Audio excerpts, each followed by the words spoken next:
адамды судан алып шықты. Алғашқы көмек. Қайсыңыз бастайсыз? Қалай көмек жасайды? Көрсетіңізші.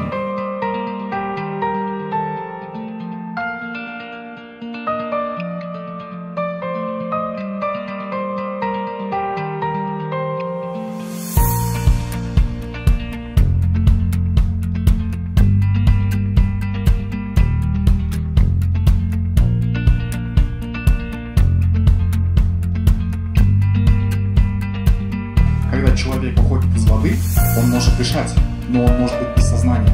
Да? Нужно проверить, каким образом. И если у человека есть дыхание, то просто нужно его поставить в восстановительное положение. Он придет сам в себя потом.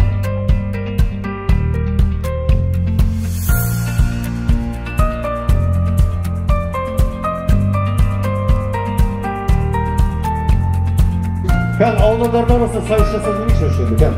Так, мынау не нәрсе білесіздер ме?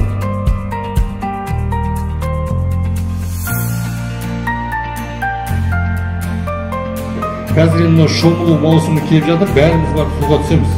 Суды бәріміз жақсы көреді. Сол кезде осындай жағдайға тап болған кезде қалай көмектесуін көрсетіп жүрміз. Судан құтқару мінекей.